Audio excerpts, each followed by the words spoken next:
Yo, what's up, dorks? Welcome back to yet another educational English video. I am your new dad, and today we've got another educational English video. We are going to be talking about 3 ways to improve the way we speak when using past tense verbs. This is really tricky for a lot of English learners, and I think I've heard pretty much everybody in Discord conversations or all of my students at school mix up this issue from time to time. So today, we're going to confront it. It's easy to mess it up, but we're going to fix that. As always, if you like what you see on the channel, make sure you smash that like button for me. Make sure you tickle that subscribe button for me and ring that little bell for notifications. That way, you get all the updates. All right, now let's learn some English.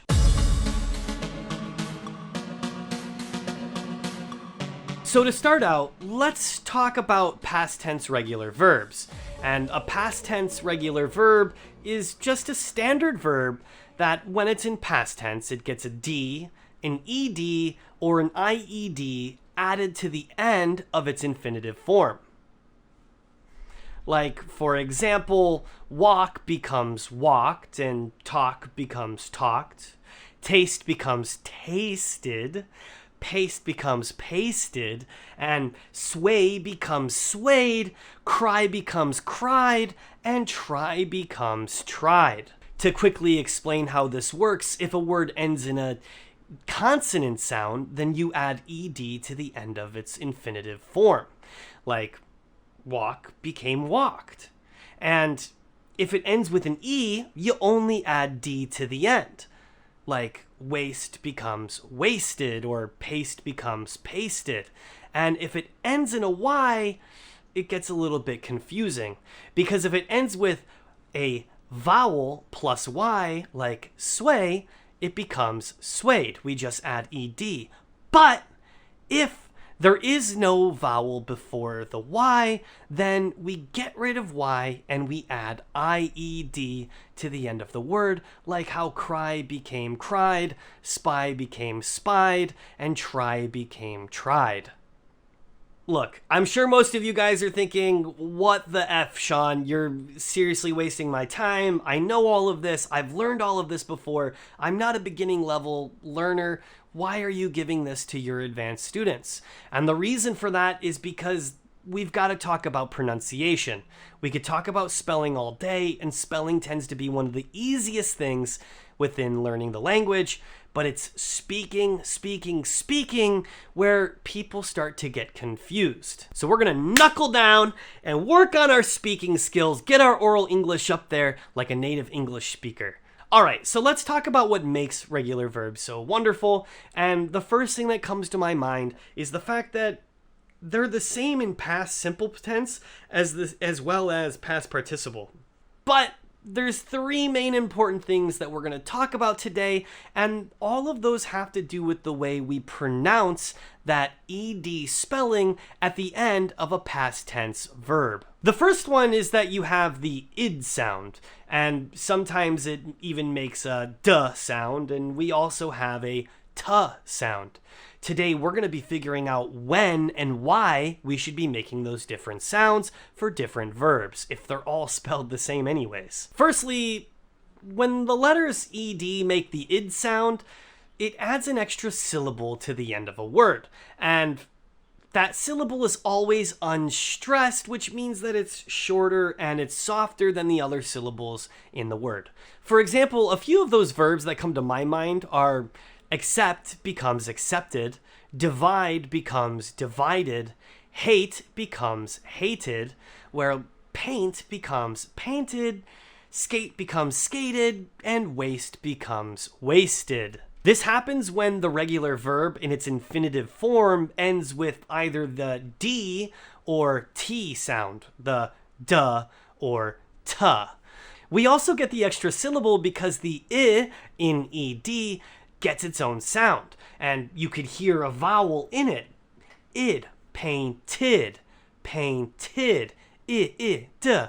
right? So every time you hear a new vowel, you get a new syllable. In every single sense of the way syllables work, that's how they work. So when you hear that id sound, the word gets an extra syllable put at the end.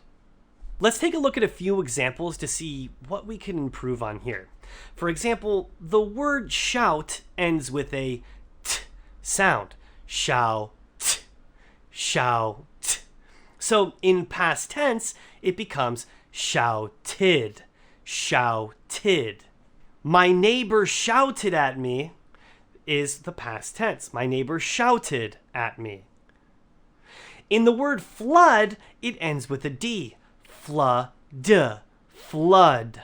That makes the past tense sound flooded, flooded. My neighborhood flooded after the rain. My neighborhood flooded after the rain. This is where things are going to get a little bit tricky, because other regular verbs that don't end in a duh or a t sound don't get an extra syllable at the end of the word. You don't have that id. You don't have that I to make that id sound, to make the extra syllable. They do not get it.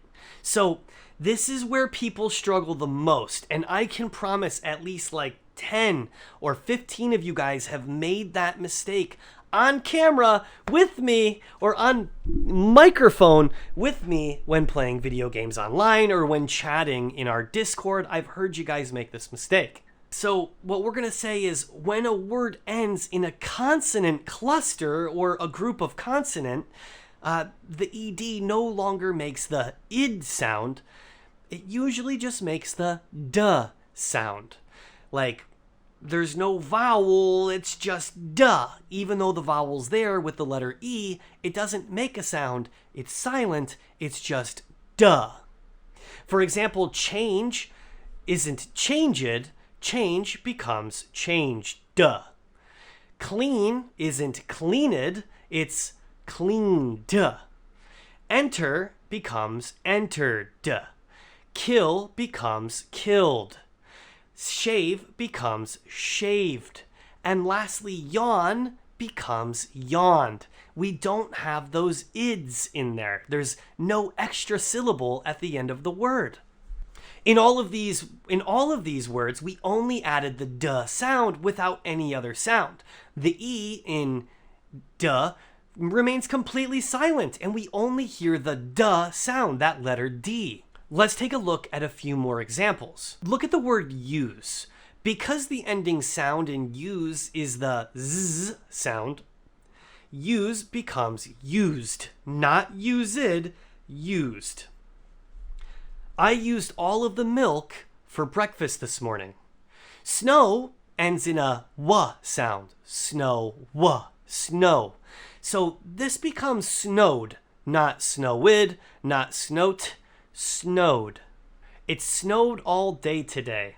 When a word ends in the P sound or a K sound or an S or a CH or an SH or an F or an X or an H, meaning the P, K, S, Ch, Sh, F, X, H sound, well, we don't make the duh sound anymore. We make the t sound.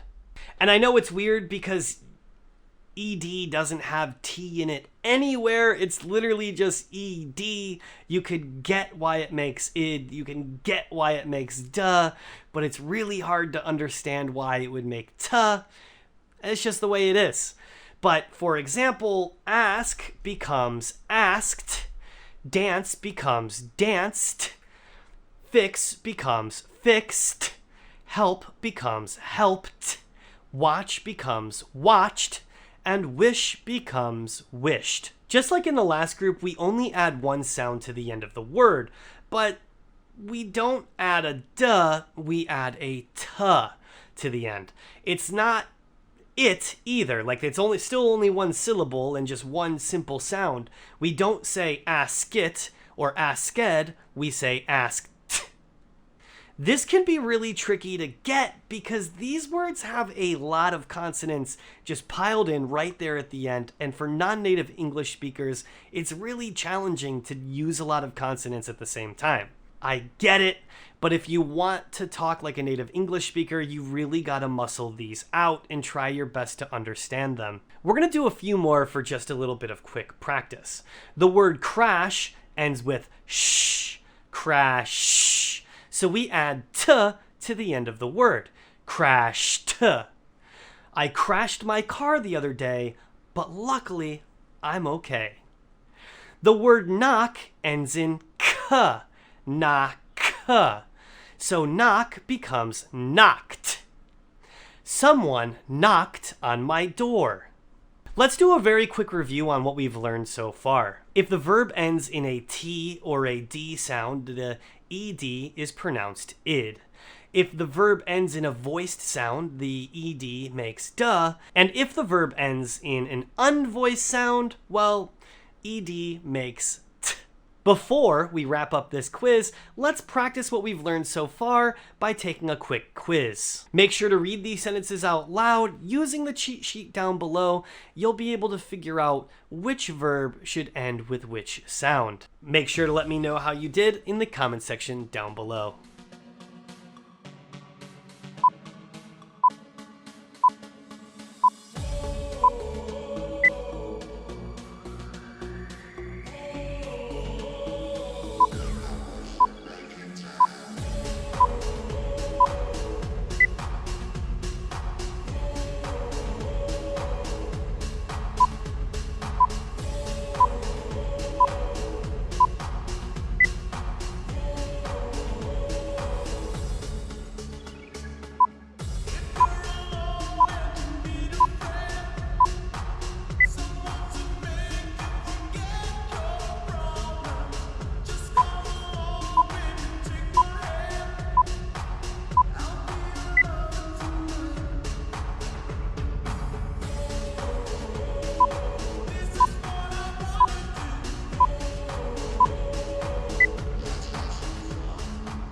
Alright guys, that's it for today's video. Do not forget to let me know how you did in the comment section down below. If you like what you saw in this video, make sure you smash that like button.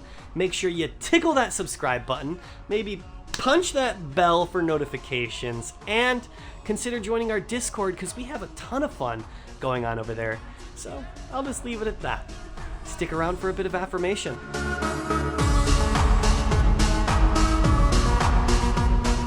Now for a bit of much-deserved affirmation. I just wanted to quickly tell you how proud of you that I am. I think it's truly amazing that you're going out of your way to improve your English skills. You're getting better day by day. You're learning a lot, and I'm proud of you. You should be proud of you too. I love you, and I'll see you in the next time.